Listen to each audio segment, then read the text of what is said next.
Thank you very much, Dane, and good morning, everybody. Just to say, sorry if I drop in and out. I'm having a few technical challenges this morning, but nothing that we can't overcome, I'm sure. It's a pleasure to be introducing this webinar this morning as part of our Nutrition and Hydration Week. And I think it's a really interesting topic for many of us, but I know it will. It's with great pleasure that I thank Lee Martin for providing the session today. Just to give you a little bit of background about Lee. Lee's a registered dietitian with 5 years' experience of working as a community dietitian. This year, Lee's taken up a very exciting new role in research at King's College London, but he had a huge interest in dementia and the feeding difficulties that people with dementia which very much comes from his own experience and exposure of these issues in his dietetic post in the past.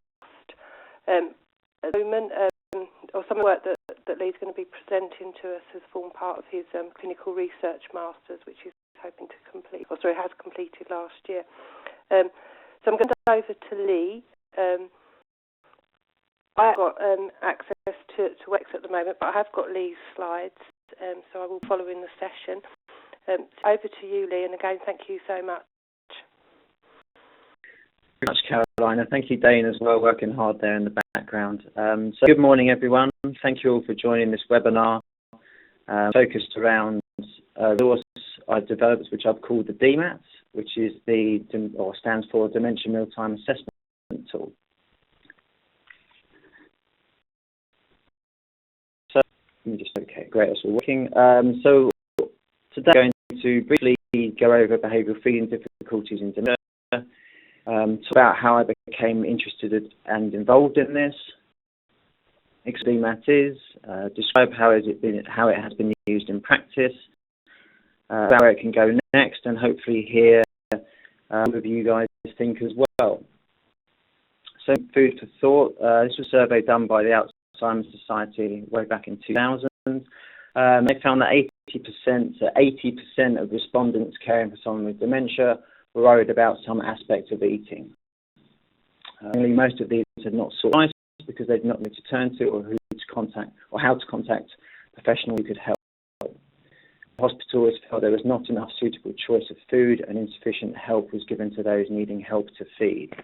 4 years on, probably not that much has changed, and as always, good practice is quite fragmented. Most burdensome conditions of late life and results in global deterioration in activities of daily living, with loss in ability to feed oneself, and this subsequently leads to dependency for feeding. If impairment associated with dementia means you do not have the cognitive ability to initiate or continue effective feeding strategies.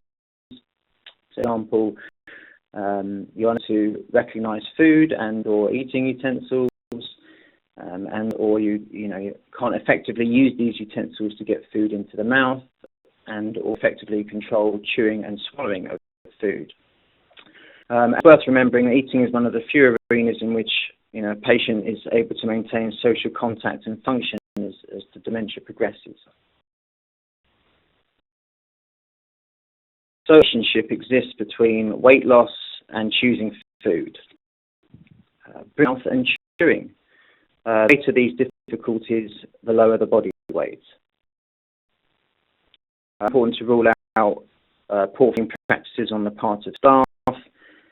When someone is unable to self-feed, then their intake becomes dependent on the skills of the person feeding them. A relationship or the relationship between the feeding assistant and the patient, it can be a predictor of food intake. The response you can get is either personal, interested, involved, flexible, calm, and cooperative. Quite often these low-cost strategies are overlooked in healthcare facilities where demands on staff time are very high. And really, unfortunately, no matter how good you are at feeding someone, no one really likes to be fed. So food is a very difficult issue.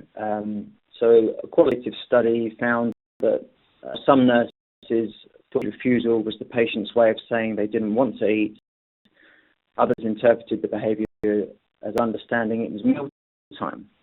And it's a big dilemma here. There's a fundamental problem with refusal to eat in dementia. It is whether or not an aversion means that they're able to eat, or in other words, do not recognise hunger, food, or the social arrangements for eating. They're refusing to eat as an indication of a wish to die. It's possible to speculate. A person with dementia is refusing to eat, then at some point feeding has to stop. The problem legally is when should that be? 86% of advanced dementia develop feeding problems, and these feeding problems can sort of 40% of them die 6 months. So it's difficult for people with dementia. So let's not forget about the environment.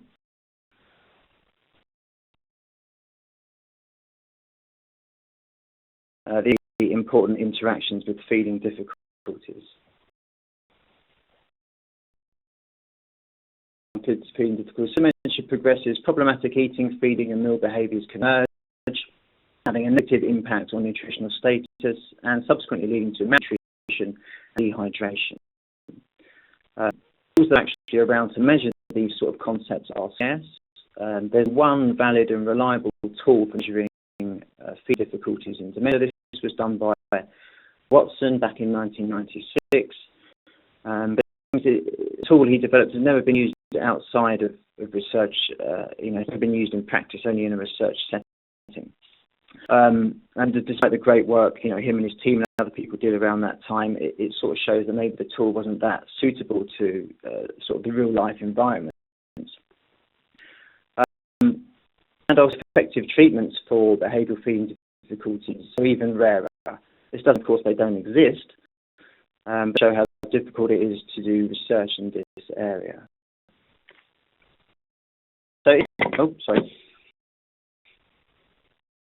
Feeding difficulties in dementia are very common. They lead to malnutrition and decreased quality of life.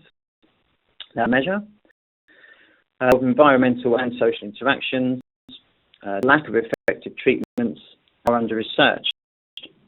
Can I also add actually that there are constant stress for the carer of someone with dementia. So as I mentioned, I'm an NHS dietitian. I mainly worked in the community, and my last sort of role was at the Hydraton. And during that time, I saw anyone and everyone really. But my specialist sort of interest became irritable bowel syndrome, learning disabilities, malnutrition, and dementia. And last month, I've started a career as a research dietitian at King's College London. I'm actually researching around irritable bowel syndrome. I do also have an alter ego. And the chairman of a social enterprise in Hackney, with East London Food Access. And our business is sort of around chronic food poverty. We work in collaboration with public health in 7 of the most deprived sort of areas of Hackney and provide access to affordable fruits and vegetables to their low incomes, sort of via co-ops, schools, estates, children's centres, and other food projects. This has nothing to do with today's presentation, but it is a passion of mine, so I like to spread the word at every opportunity. My research interest very much being behavioural difficulties in dementia, as well as social and environmental interactions at meal times. And I mean, this is a key point. If you take anything from this presentation, then it's the main thing. The longer someone is able to maintain their independence at meal times, the less likely they are to become malnourished and experience decreased quality of life. Feeding difficulties, well, we go back to 2011, well before that really, but in 2011 I was a large registered dementia care home. To get referred. By the way, about 90% of the people in this care home, had dementia. The other 10% just didn't have a diagnosis. I had to get quite a lot of referrals to the staff. They wasn't eating their lunch, which is their main meal. Said they was being given, nutritional supplements, essential.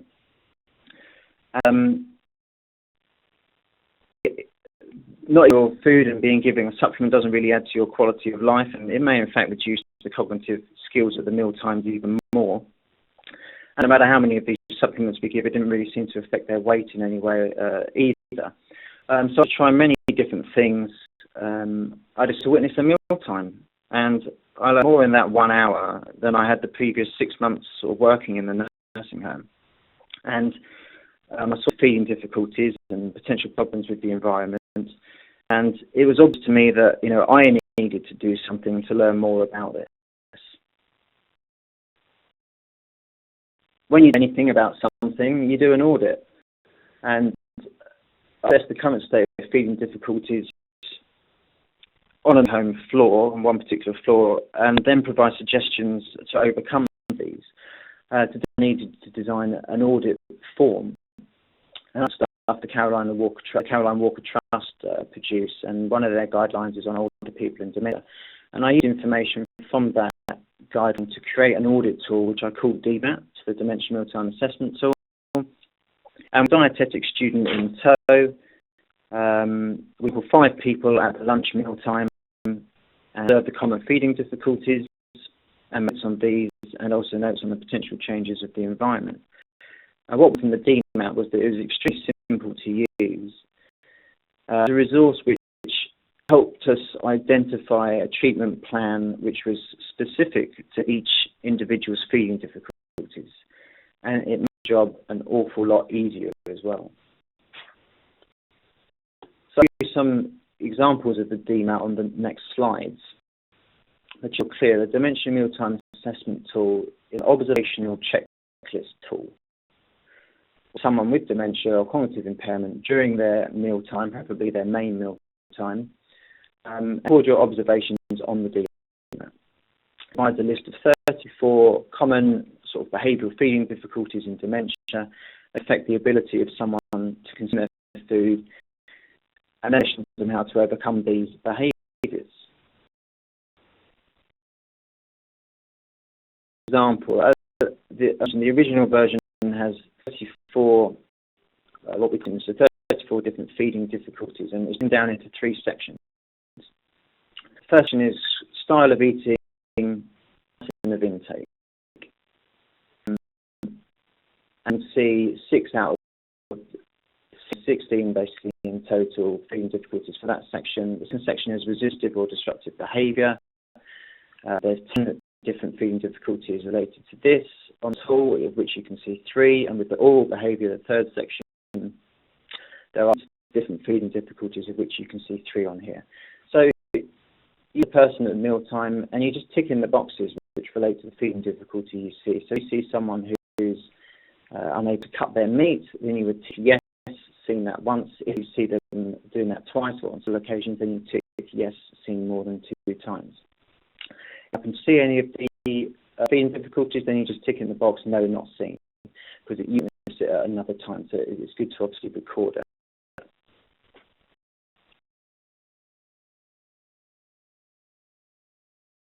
Once you recorded your observations on the first part of the tool, and you've got an idea of what feeding difficulties somebody has, the second part of the tool provides suggestions on how you would then overcome these feeding difficulties. And down into the 3 sections. So again, just got examples of suggested interventions here. So for example, if we look at the example again of unable to cut meat, then some of the suggestions could be obviously, yes, you provide cut meats. You could also provide soft meats. It might be that they can break up the food and feed themselves a lot easier that way, or in fact, if you just provide finger foods, then they might be able to feed themselves more independently. It could all be that special knives or other adaptive cutlery could be made available to help this person feed themselves.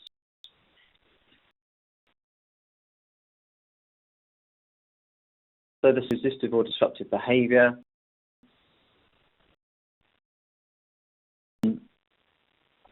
If this much, the sort of decisions for overcoming a lot of the resistive or disruptive behaviour can be related to the environment which they find themselves in.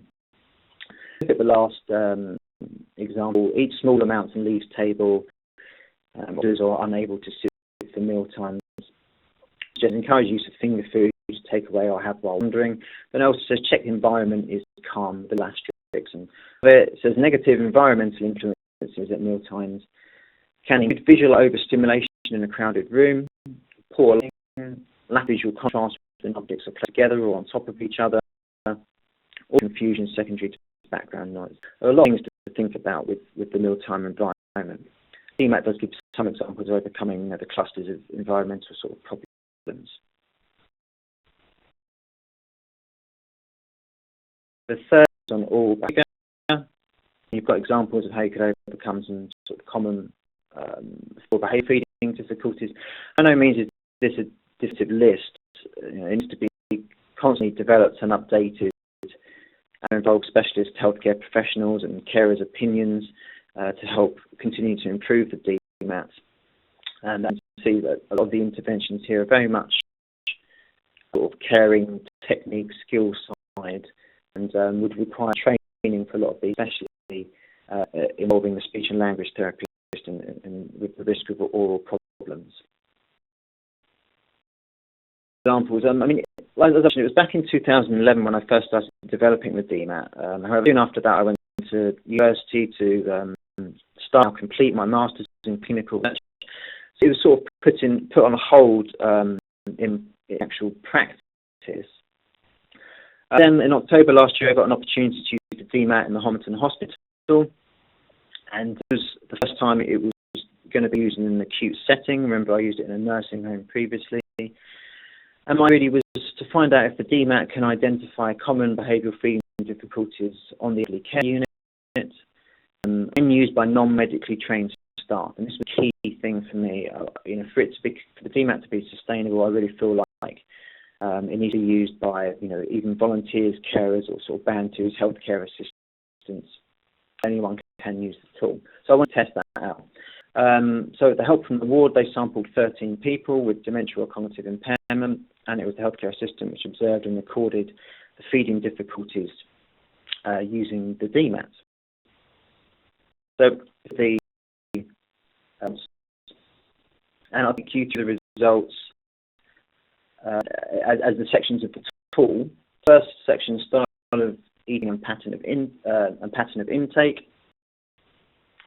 So these 16 items you can see along the bottom, or the 16 feeding difficulties.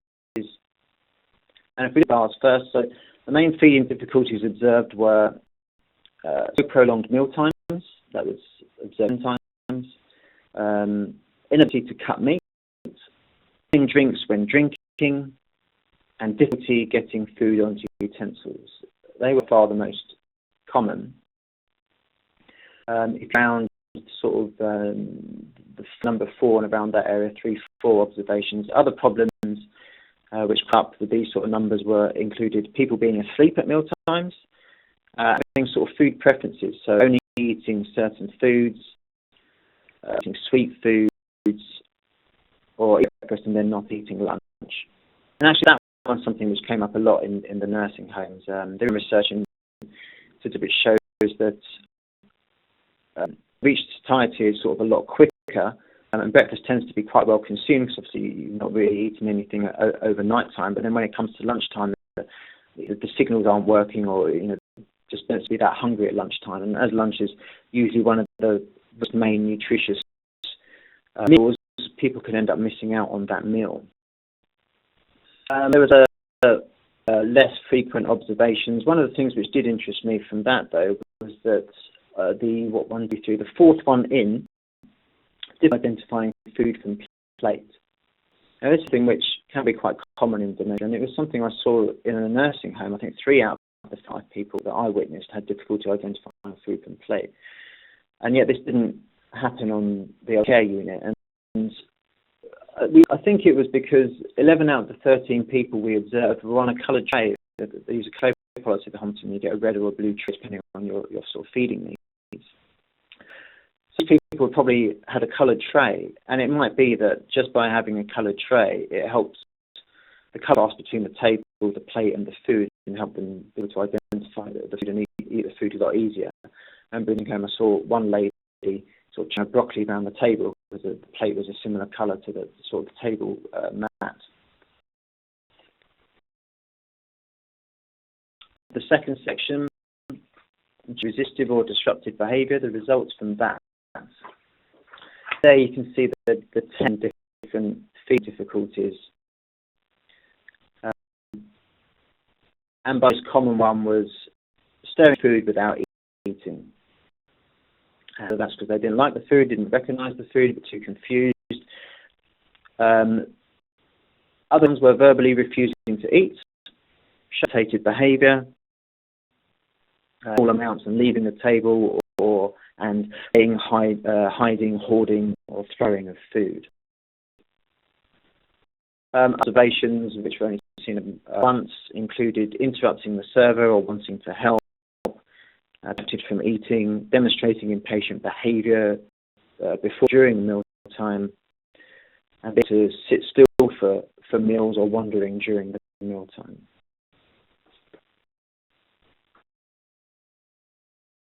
Person oral behaviour. You can see the 8 different feeding difficulties which we have on the DMAT tool relating to oral behaviour. And the ones which were observed here were difficulty chewing, food in the mouth, and food. Other commonly observed feeding difficulties were prolonged chewing without swallowing, with open mouth, and difficulty swallowing.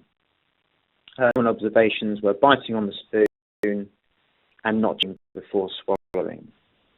As you can see, all eating difficulties related to oral behaviour at least once. So the description of the results, the majority of difficulties were seen the style of eating and pattern of intake, common in the early stages of dementia, and are probably the majority of patients that would sort of be seen on the elderly care unit, so that makes sense. As I mentioned, all of the oral behaviours were observed, which shows the importance of having speech and language therapy involved, and also having different modification of foods, plenty of variety as well of different soft pureed options.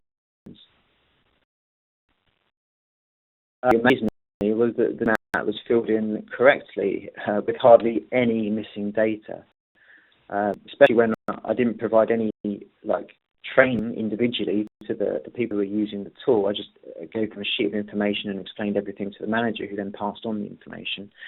And these were all sort of band 2 care assistants. So I think that's how easy it was for them to get to grips with the DMAT. And sneakily, I did a little side project where I got a volunteer to have a look at people with cognitive impairment or dementia outside of the elderly care unit, just to see how the thing could be applied in different settings. And the volunteer gave me some really good feedback. What they said was they felt the DMAT was easy to use. They said it took some minutes on average to administer, which was a lot quicker than what I had envisaged and what I had used in the past, but that's what they felt. And they also felt they did not require any training to be used. It also threw up this sort of colour tray phenomenon, and the fact that making a coloured tray and coloured contrast help to over the behavioural feeding difficulty of not being able to identify food from plate. It sort of shows how a simple intervention can get around the feeding difficulty.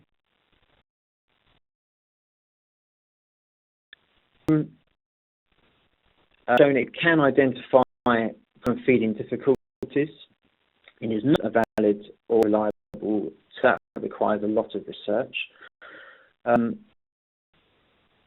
the potential to provide an easy way to capture a baseline measurement of most common feeding difficulties in the person with dementia that you care for or in the organisation in which you work. And the importance of this is then used to identify training needs or institutional or organisational changes. And they also suggest potential or what could be cost-effective solutions to overcoming these feeding difficulties. The environmental context of meals provides critical cues for recognition of food and appropriate eating behaviours in people with dementia. Therefore, if you improve these parameters, to follow the protected mealtimes policy and the coloured tray policy, and I couldn't recommend that highly enough. Remember, the ultimate aim is to increase the independence of a person with dementia at meal times. And when the environment is so important, and protected meal times is supposed to help, make the mealtime environment quiet and a calm environment, then it only help someone with dementia who is usually more confused in hospital than in their own home. And that combined with specific interventions, which something like the DMAT could help provide, could help get around a lot of these feeding difficulties.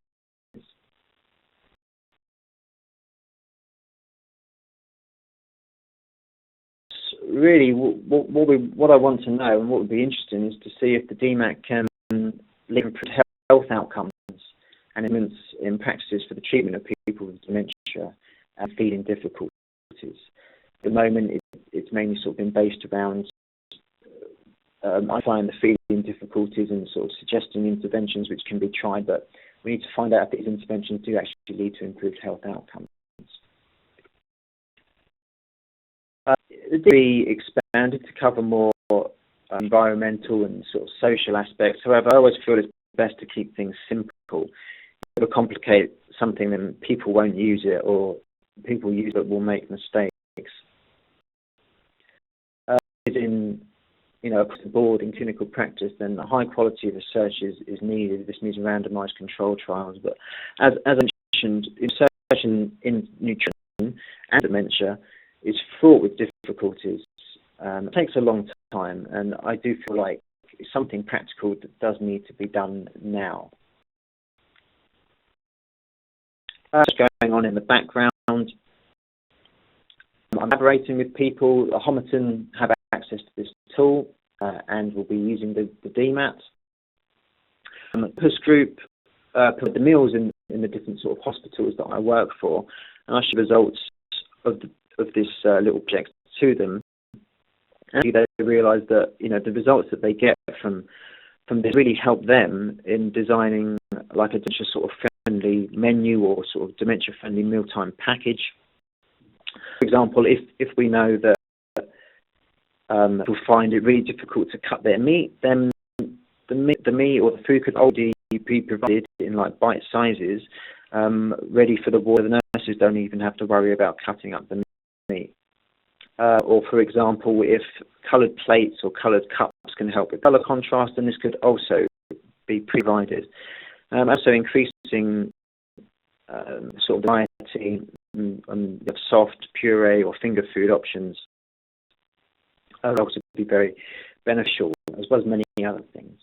Looking at King's College London, I've also made links with the King's College Hospital, and so they will be using the DMAT as well, and provide addition to feedback.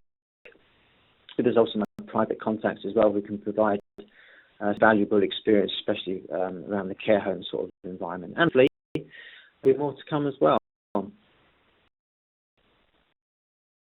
I think societies sum it up really well, where they say often do inexpensive measures combine knowledge of the person, understanding of how dementia affects them, that is needed to help provide nutritious food.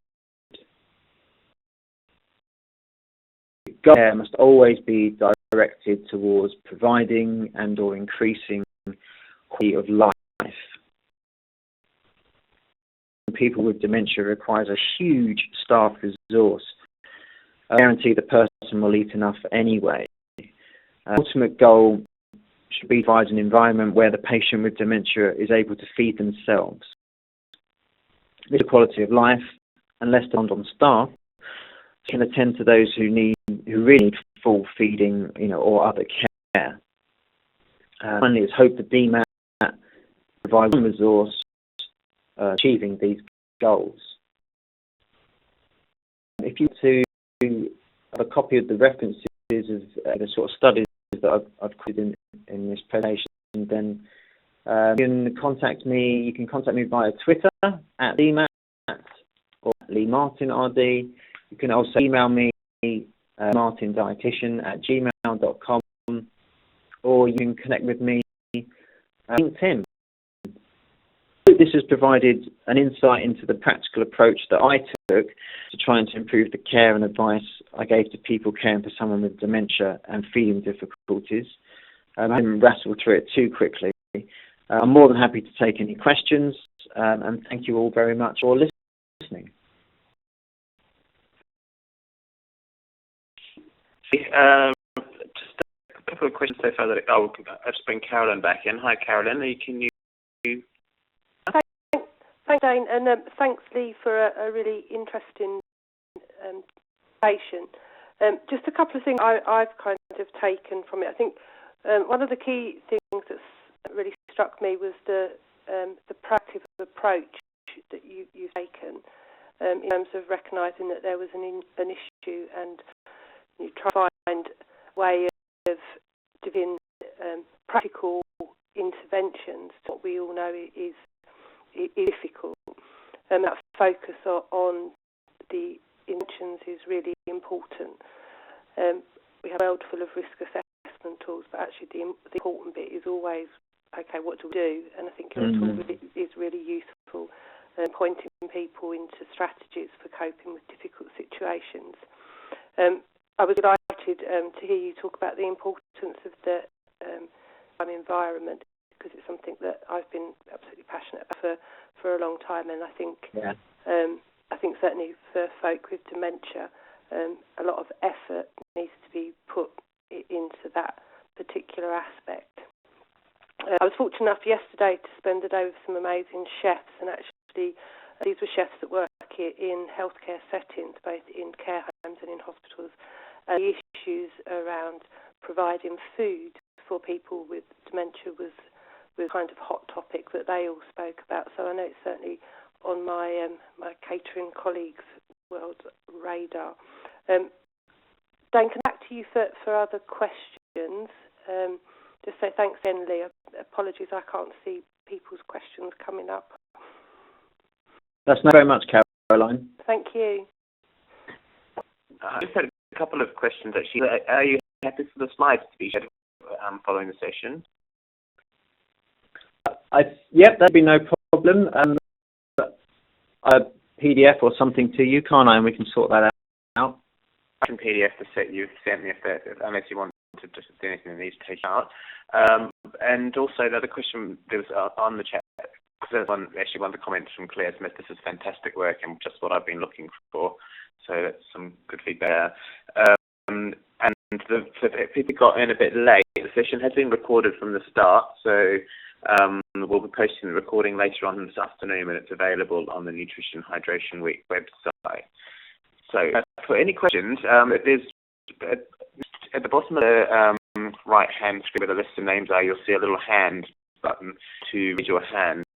That means I can come in and unmute your line so you can speak. So if anyone wants to ask a question, put your hand up that way. Alternatively, if you don't want to speak, and pop your question into the chat box, and I can feed that through to Lee. I'm just sending the names. I can't see any hands yet. That's a good question. Yeah, go for it. Hi, sorry, Caroline.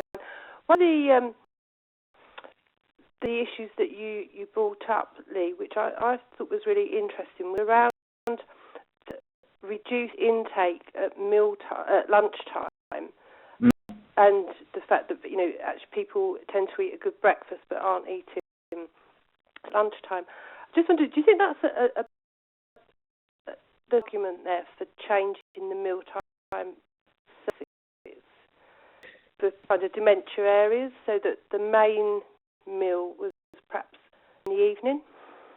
Yeah, I mean, it's a really tricky one. It's difficult to play on with. I think what happens is people consistently probably eat better at breakfast than they do at lunch, and so then the tendency can be to sort of fill them up at breakfast because they're going to eat, which then might contribute to them not eating as much at lunch, and also it might not be as nutritious.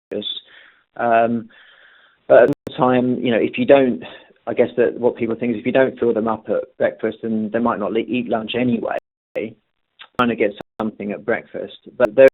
And so if you leave things too later on in the evening, then the cognitive impairment can decrease as the day goes on, and and there might not as much in the evening. There is some research which shows that carbohydrates sort of mid in the evening tend to be better eaten in people who have low weight in dementia. But it might be that, things are played around with, like talking about your chefs finding really clever ways to get nutrition into particular meals at breakfast time, or providing more cooked breakfasts and different style lunches, so that the full balance of nutrition is obviously thought about throughout the days and the weeks. It's a tricky one and requires much thought and probably different sort of bespoke ideas used in each different sort of area as well, rather than like a blanket sort of advice. What's interesting about that, I did some work looking at choking at meal times, and obviously people with dementia are at risk of dysphagia as well. And what we found in that, when we looked at some data, was that actually there was a greater risk of choking in the evening. So that's almost another risk that you're going to have to factor in if you're trying to balance, that how do you get as much nutrition and hydration into people with complex needs, really. Yeah, it's such a complex area, and I think that the whole thing is collaboration and sharing of ideas. I mean, I'm quite happy to, share this presentation, but what I would ask is that people either go through Dane or contact me directly, share this, because all different practices which are used, I would like to, hopefully through you, Caroline, as well, we can sort of collate this information so that we can improve things and spread it throughout, the NHS. Otherwise, as always, in the NHS, things become sort of fragmented and you get good practice in different areas. So I'd like to sort of form part of the collaboration, and particularly if you're happy to do that as well, Caroline.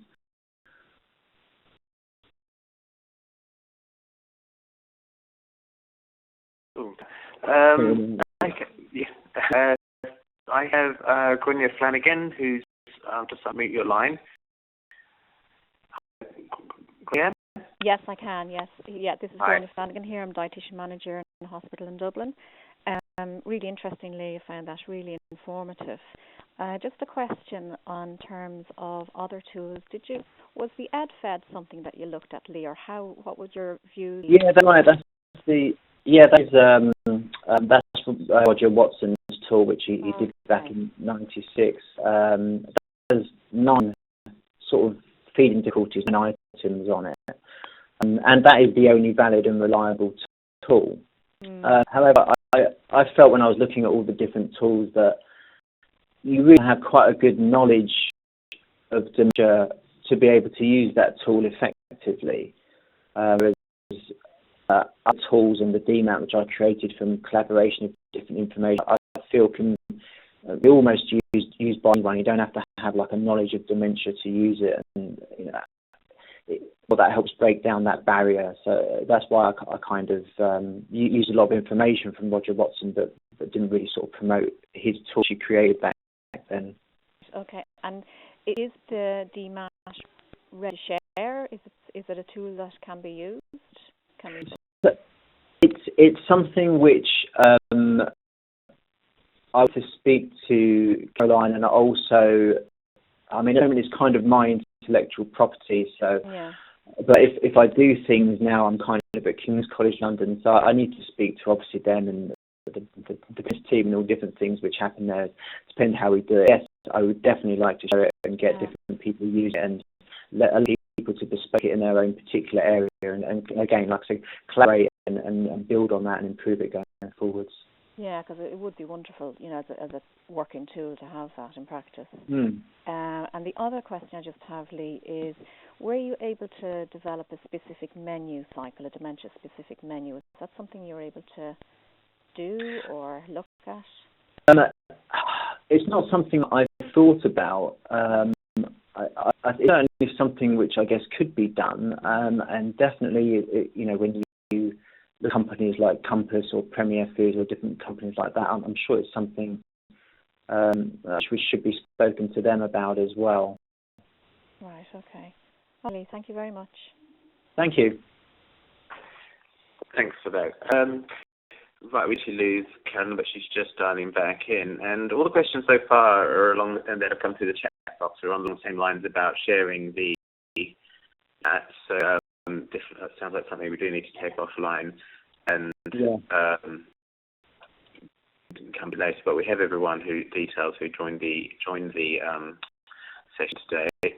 To that later on when that's resolved. Just wondering if anyone else has a hand up. I'm just looking through the screen to.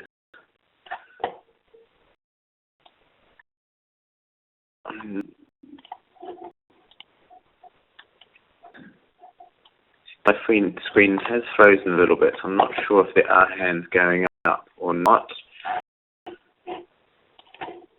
Let me just check the chat. And if there's anything else that people want to ask, they can the chat box, please, and I can pick up questions that way. Any hands going up? We may have covered everything everyone needs to know at this point. Is there anything else you'd like to add before we find where Carolyn's got to, Lee? No, just I'm happy so many people sort of have joined on this to listen and are interested in the tool. Well, I'll have to work out something on regards to showing it. I don't think I'm going to be able to share the entire tool. Definitely with hopefully help from Caroline and my employers at the moment, we can work on something where we can at least get some agreement and collaboration going forwards into the future. Okay, that's great. Just another question came through about sharing the presentation. And from Sammy, the slides are going to be, the recording has been recorded, so they will be up on the website later today, the Nutrition Hydration Week website. Questions come through from Andrea. Can I ask whether the patients you observed in the acute setting were people that had already triggered referrals to the dietitian and SLT?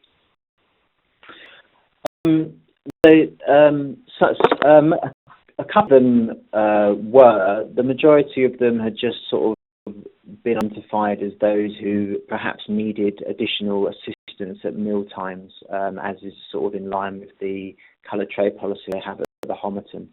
Hence, 11 out of the 13 of them were on a coloured tray. So it wasn't, specifically targeted at dietitian or other healthcare professional referrals. It was kind of what the identified themselves on the ward. Okay. Great. Just looking for hands. The screen may have frozen, so I might not be seeing hands going up, if I'm honest. So if you have got your hand up and I'm seeing it, or you want the question to Lee, please put it in the chat box. We'll just give it a minute or so. From Sally Pewley, did you find that the patients with these difficulties changed throughout their acute illness? It's a very, very short project. So what happened in terms of interventions and different things was unfortunately something which I didn't have the capacity to record, and which was a real shame. But I mean, that's the next step, basically. That's what we really want to do next.